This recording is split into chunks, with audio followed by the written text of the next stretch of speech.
At the airport gate, my dad barked, "You're just the backup fund we exploited." Then charged $24,800 to my emergency card for their luxury trip. I said, "Rot in the ruins you built with my money." That night, I froze the card, locked every login, canceled their flights. But what I did after they showed up at my door changed everything. "You think this is your money?" My dad snapped, not even lowering his voice. The security line paused as people glanced our way. "You were always just the backup fund. We used you. Get over it." He held the leather folder with their first-class tickets like a trophy, not a theft. "You drained my emergency card. That was for life or death situations." My mom stepped closer, too calm. "This is life or death. We need to breathe. We earned this trip." I just stared. My phone buzzed again. Chase fraud alert, third one. I hadn't authorized any of it. And I realized something in that second, standing at gate 16 under sterile airport lights. They hadn't stolen from me. They'd expected it from me.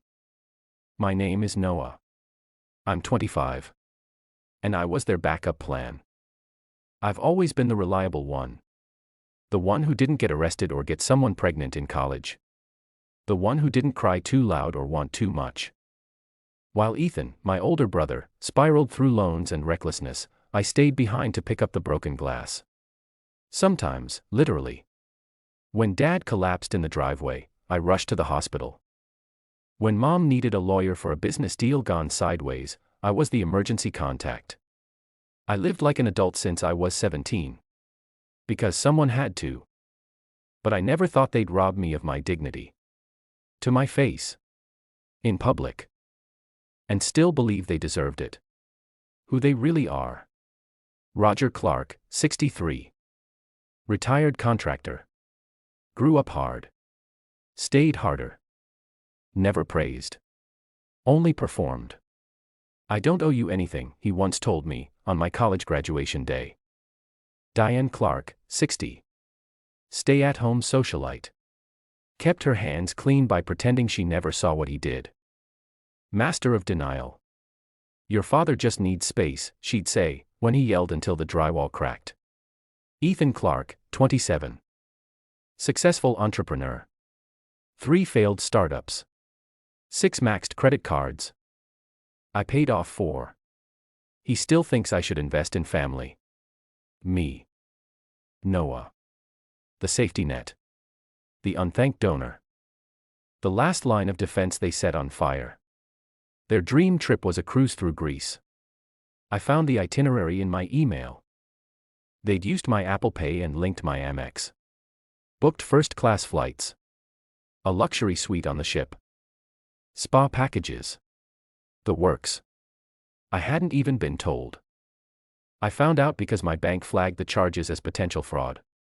When I confronted them, I expected confusion. Maybe even shame. Instead, "You should be proud to help us live a little," my mom had said. "You wouldn't have anything without us." My dad added. "It's not like you have a wife or kids. You're just hoarding money." My jaw clenched. The security attendant called last boarding. They were boarding for my card-funded fantasy. So I turned. Walked out of the terminal. Sat in the parking garage. And did what I should have done years ago. I sat in my car, staring at the card freeze toggle in my banking app. My thumb hovered for 2 seconds. Then I pressed it. Emergency card. Frozen. I took it further. Changed every password. Unlinked every device. Pulled Ethan's Uber Eats off my PayPal. Locked out their access to my Netflix. My cloud drive. My shared Amazon Prime.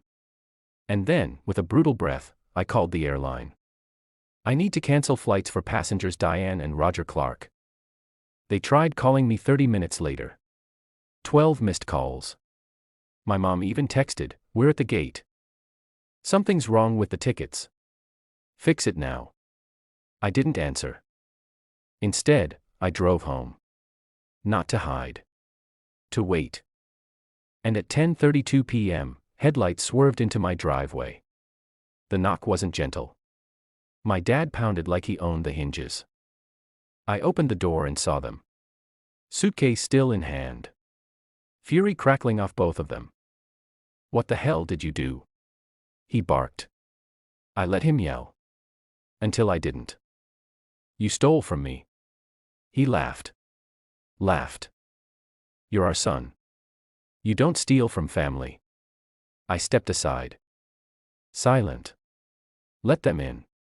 They thought it meant I'd cave. But I wasn't done. Because when my mom sat on the couch, I saw something. Not entitlement. Guilt. And it hit me. The memory I'd buried deep. I was 15. Ethan had just crashed our parents' Lexus high.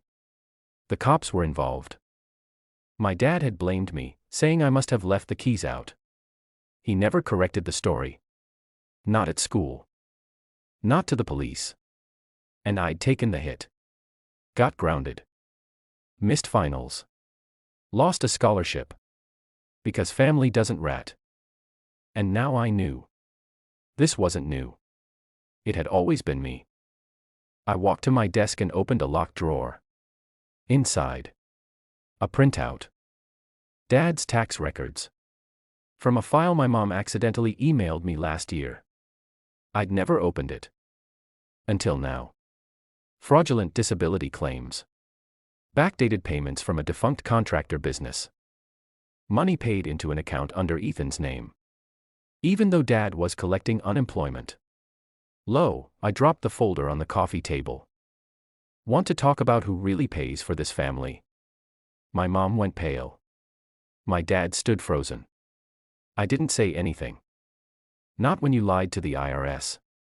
Not when you used Ethan's name to funnel money. I protected you. I said, voice level. They didn't deny it. They just collapsed inward. We were going to fix it. My mom whispered. You used me as a shield. My dad snapped first. You want to ruin this family over money? I didn't yell. You ruined it the day you decided I was just your backup plan. He stood, fists clenched, and left. Just walked out the front door. Like he'd rather storm into the night than sit with truth. My mom stayed. For once, her performance dropped. She cried. I didn't know how bad it got. Your father. We were scared. So you stole from me. She nodded slowly. Yes. I waited. No hug. No soft piano music. Just reality. I reported the fraud. I told her. To the bank. To the airline. And the IRS has the file. She covered her mouth. I'm done being your net. I'm not saving you from the fall this time. And then I stood. Calm. Hollow. Whole. Wait, it took them 4 minutes to leave. She turned. Right before stepping out the door. We weren't good to you. I see that now. I didn't respond. Just nodded. Days passed. I expected rage. Legal threats.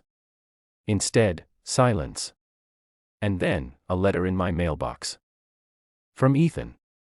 A single page. I was jealous of you. Still am. You were the one who didn't beg. I'm sorry for what I let happen. I'm trying to change. If you ever want to talk, I'll answer. It didn't fix anything. But it cracked something. I looked in the mirror and didn't see their son. I saw myself. For the first time. It's been 3 months. The fraud investigation went through. My money's mostly recovered. My parents are under review. I don't know what happens next. I don't need to. I started therapy. I learned to cook things I actually enjoy. I stopped apologizing for taking up space.